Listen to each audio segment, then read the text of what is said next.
आज हम बात करेंगे डिविजन्स ऑफ ब्रेन के बारे में, ठीक है जी। और प्लस इसी का एक डिवीजन, इसका एक हिस्सा फोर ब्रेन, उसके बारे में भी डिस्कस करेंगे। तो जैसा कि आपको पता है कि डिवीजन जिसे किसे कहते हैं, डिवीजन जी हमारे पास होते हैं कि हम ब्रेन को कितने हिस्सों में तकसीम कर सकते हैं। तो ब्रेन को हम मोस्टली तीन हिस्सों में तकसीम करते हैं, ठीक है जी, दिमाग को। तो दैट इज फोर ब्रेन, ठीक है जी। फोर ब्रेन जो है हमारे पास, ये ब्रेन का सबसे लार्जेस्ट, सबसे बड़ा पार्ट होता है। और इस फोर ब्रेन के बिल्कुल नीचे हमारे पास अंदर की तरफ, नीचे और अंदर की तरफ हमारे पास मौजूद होता है मिड ब्रेन, ठीक है जी। मिड जैसा कि इसके नाम से पता चलता है, दरमियान में मौजूद होता है। और इस मिड ब्रेन के बिल्कुल नीचे हमारे पास मौजूद होता है हाइंड ब्रेन। अगर हम देखना चाहें फोर ब्रेन को, तो हम अगर इसको इंसर्कल कर दें, तो ये जो रीजन हमारे पास बनता है, ठीक है जी, ये यहां से लेके ये जितना भी रीजन है हमारे पास, ये किस चीज का है, ये हमारे पास जी होता है फोर ब्रेन का, ठीक है जी। ये हमने इसको इंसर्कल कर दिया, ठीक है। प्लस ये वाला पार्ट जो है ये भी इसमें आ जाता है, जो कि कुछ हिस्सा ऊपर आया होता है, इस मिड ब्रेन के ऊपर आया होता है, ठीक है जी। अब यहां पर हमारे पास जो है मौजूद होता है ये जो एरिया है, जिसको हमने ग्रीन कलर दिया है, ये मिड ब्रेन है। और बाकी ये जो आपको पिंक कलर का एरिया नजर आ रहा है, ये हमारे पास हाइंड ब्रेन है। तो ये जी हमारे पास क्या थी, डिविजन्स थी, हिस्से थे ब्रेन के। अब हम डिस्कस कर लेते हैं किस चीज के बारे में, इस फोर ब्रेन के बारे में, कि इसके मजीद कौन कौन से डिवीजन है, कौन कौन से पार्ट्स हैं। तो आप देख सकते हैं अपनी स्क्रीन पे हमारे पास एक डायग्राम आ गई। इस डायग्राम में आप देख सकते हैं कि हमने फोर ब्रेन को तीन हिस्सों में डिवाइड किया है।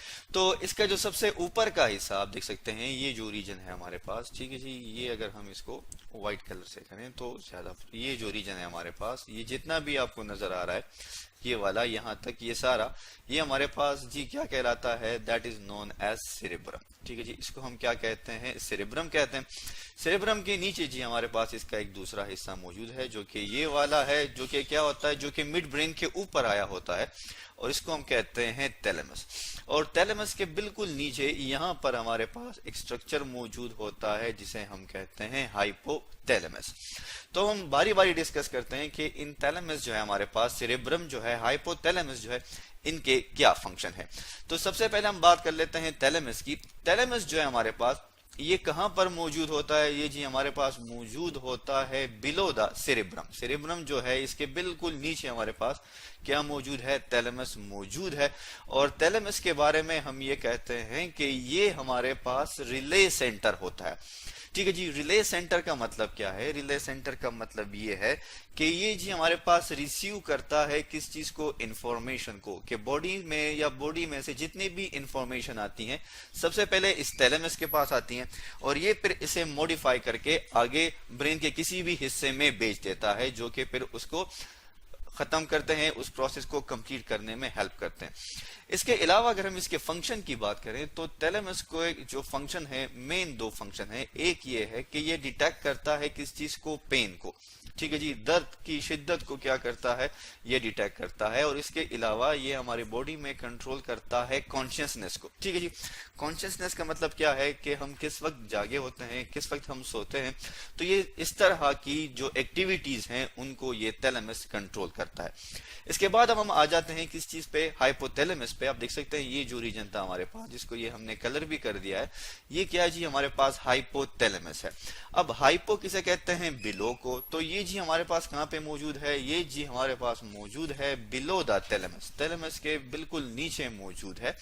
और इसका फंक्शन क्या है, इसका फंक्शन ये है कि ये हमारे बॉडी में कंट्रोल करता है किस चीज को, पेन को, ठीक है जी, दर्द को, ठीक है। इसके अलावा प्लेजर, खुशी, और सॉरो, गम जो है, इस तरह की जो हमारे पास बॉडी में एक्टिविटीज या सेंसेशन जो होती हैं, उनको ये कंट्रोल करता है। इसके अलावा अगर हम इसके फंक्शन की बात करें, तो हम ये कहते हैं कि हाइपोथैलेमस जो है, ये इस नर्वस सिस्टम को, ये ब्रेन को कनेक्ट करता है एंडोक्राइन सिस्टम के साथ। जैसा कि अगर आप देखें तो यहां पर आपको एक स्ट्रक्चर नजर आ रहा है, ये आप देख सकते हैं यहां पर, ये जो स्ट्रक्चर है, अगर हम इसको ब्लैक कलर से कर दें तो आपको ज्यादा प्रोमिनेंट नजर आएगा। ये जो स्ट्रक्चर था हमारे पास, जिसको हमने कलर कर दिया है, तो ये जी हमारे पास क्या है, दैट इज पिट्यूटरी ग्लैंड।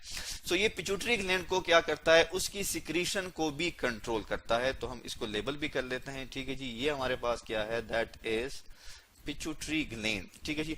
और पिट्यूटरी ग्लैंड को हम मास्टर ग्लैंड भी कहते हैं। तो ये मास्टर ग्लैंड जितने भी हैं हमारे पास, ये सॉरी जो मास्टर ग्लैंड है हमारे पास, इसकी सिक्रीशन को भी कंट्रोल करता है। इसकी सिक्रीशन क्या है, हमारे पास हार्मोन्स होते हैं, ठीक है जी। हार्मोन केमिकल मैसेंजर होते हैं और ग्लैंड इन हार्मोन्स को प्रोड्यूस करते हैं। तो ये इस अगर देखें तो आपको बीच में एक लाइन सी नजर आ रही है, इस लाइन के थ्रू ये क्या करता है, कनेक्ट होता है इस पिट्यूटरी के साथ, ठीक है जी। सो ये जी हमारे पास हाइपोथैलेमस का फंक्शन हुआ। इसके बाद हम बात कर लेते हैं किस चीज की, सेरेब्रम की। सेरेब्रम की अगर हम बात करें तो सेरेब्रम के बारे में ये कहा जाता है कि ये हमारे पास लार्जेस्ट पार्ट है किस चीज का, फोर ब्रेन का। मतलब आप देख सकते हैं कि फोर ब्रेन हमारे पास जो मौजूद है उसका लार्जेस्ट पार्ट है। ये जितना हिस्सा आपको नजर आ रहा है यहां से लेके यहां तक, ये सारा का सारा हमारे पास क्या है जी, ये हमारे पास है सेरेब्रम, ठीक है जी। ये सेरेब्रम है हमारे पास। और सेरेब्रम जो है इसके फंक्शन क्या है जी, ये कंट्रोल करता है स्केलेटल मसल्स को, ठीक है जी, कि किस टाइम हमारे स्केलेटल मसल जो हैं वो हमारी मूवमेंट में हेल्प करेंगे। इसके अलावा जो है ये कंट्रोल करता है इंटेलिजेंस को भी, ठीक है जी, कि इंटेलिजेंस एक बंदे में कितनी है, किस हद तक जो है वो डिसीजन ले सकता है। और इसके अलावा एक इसमें एक ऑर्गन समझ लें या कुछ सेल समझ लें या टिश्यू समझ लें, वो इसमें मौजूद होते हैं जिसको हम क्या कहते हैं, हिप्पोकैम्पस, ठीक है जी। हिप्पोकैम्पस जो है ये बेसिकली क्या करता है, ये मेमोरी को स्टोर करता है। अगर खुदा ना खास्ता किसी भी ऑर्गेनिज्म में या किसी इंसान में हिप्पोकैम्पस जो है वो डिस्टर्ब हो जाए या वो इफेक्ट हो जाए तो ये क्या करता है, उसकी मेमोरी लॉस हो जाती है। और ये इस सेरेब्रम में कहीं पे भी मौजूद हो सकता है, यहाँ पे भी हो सकता है और यहाँ पे भी ये मौजूद हो सकता है। मतलब सेरेब्रम के किसी पार्ट में भी ये मौजूद होता है। इसकी एज सच लोकेशन जो है वो हमें कंफर्म नहीं है। सो ये थी हमारे पास जी इसके पार्ट्स। इसके अलावा अगर हम बात करें किस चीज की, सेरेब्रम के बारे में, चूंकि ये लार्जेस्ट पार्ट है फोर ब्रेन का, तो हम ये कहते हैं कि इसके हमारे पास जी मौजूद होते हैं, ये मुश्तमिल है दो पार्ट्स पे, ठीक है, या इसके दो हेमिस्फेयर्स हैं, ठीक है जी। हेमी किसे कहते हैं, हेमी कहते हैं हाफ सर्कल को, ठीक है। अगर आप देखें तो सेरेब्रम के ये एक हेमिस्फेयर हमारे पास अगर आप देखें जिसको मैंने इनसर्कल कर दिया है, ये हाफ इनसर्कल एक साइड पे, ठीक है जी। और ये दूसरा जो इनसर्कल है ये हमारे पास इसका जो है नेक्स्ट पार्ट जो है सेकंड हेमिस्फेयर। तो सेरेब्रम के दो हेमिस्फेयर होते हैं, एक ये वाला और एक ये वाला। और आप देख भी सकते हैं कि ये क्या है, इसमें थैलेमस भी आपको नजर आ रहा है, ठीक है जी। और ये जो आपको लाइन नजर आ रही है जिसको मैंने ब्लैक कलर से जो है इसको शेड कर दिया है, ये जी हमारे पास क्या है, दैट इज हाइपोथैलेमस। और ये हाइपोथैलेमस जो है हमारे पास यहाँ पर पिट्यूटरी ग्लैंड के साथ भी अटैच है। तो ये क्या है जी, ये हमारे पास हेमिस्फेयर हैं इसके दो। फिर ये कहा जाता है कि इसका ये जो फ्रंट रीजन है, ठीक है जी, किसका फ्रंट रीजन है हमारे पास, ये जो सेरेब्रम है हमारे पास, इसका ये जो फ्रंट रीजन है जिसको मैंने ये इंसर्कल कर दिया है, हम क्या कहते हैं कि इसका फंक्शन क्या है जी, ये किसके साथ कनेक्ट होता है, ये जी कनेक्ट होता है ओल्फैक्टरी नर्व के साथ, ठीक है जी। ओल्फैक्टरी नर्व जैसे कि इसके नाम से पता चलता है ओल्फैक्शन से निकला है और ये डिटेक्ट करता है किस चीज को, सेंस ऑफ स्मेल को ये डिटेक्ट करता है, ठीक है जी। तो ये जो इसका पार्ट है, ये इंटीरियर पार्ट जो है ये क्या करता है, ये ओल्फैक्टरी लोब है इसका और ये सेंस ऑफ स्मेल को डिटेक्ट करता है। इसके अलावा इसके हमारे पास जो अपर लेयर होती है, ये जो रीजन है इसका, ये जो बाहर की जो लेयर है अपर लेयर, जो कि आपको नजर नहीं आएगा, तो हम अपनी पिछली डायग्राम की तरफ दोबारा चले जाते हैं। आप देख सकते हैं ये जो रीजन हमारे पास बाहर का जो रीजन मौजूद होता है, अपर सरफेस पे हमारे पास ये इसका स्ट्रक्चर मौजूद होता है जिसको हम क्या कहते हैं, सेरेब्रल कॉर्टेक्स कहते हैं, ठीक है जी। तो साथ में हम इसको भी लेबल कर लेते हैं ताकि हमें समझने में भी आसानी हो। तो सेरेब्रल कॉर्टेक्स जो है इसकी खास बात जो है, क्या इसकी खासियत क्या है, हम इसे क्यों डिस्कस करना चाहते हैं। तो ये जो सेरेब्रल कॉर्टेक्स हमारे पास, ये जो इसके अपर सरफेस में हमारे पास मौजूद होता है, ये बेसिकली इसमें हमारे पास जी मौजूद होता है ग्रे मैटर, ठीक है जी। अब ग्रे मैटर में हमारे पास दो तरह के न्यूरॉन्स के हिस्से मौजूद होते हैं। एक वो न्यूरॉन्स जिनकी सिर्फ सेल बॉडी जो है वो ग्रे मैटर में मौजूद होती है, ठीक है जी, एक बात। और दूसरा ये है कि नॉन माइलिनेटेड एक्सॉन भी हमारे पास इस ग्रे मैटर में मौजूद है। अब आपको पता है कि न्यूरॉन क्या है, ये जी हमारे पास फंक्शनल यूनिट है किस चीज का, सेंसरी सिस्टम का या नर्वस सिस्टम का।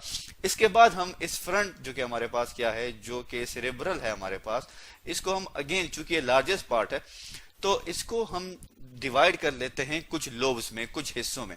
एक को हम कहते हैं फ्रंटल लोब, ठीक है जी। एक जो कि आपको ये नजर आ रहा है ये फ्रंटल लोब है, दूसरा जो इसका पार्ट है या दूसरी जो इसकी लोब है दैट इज पेराइटल, ये जो आपको नजर आ रही है येलो कलर में।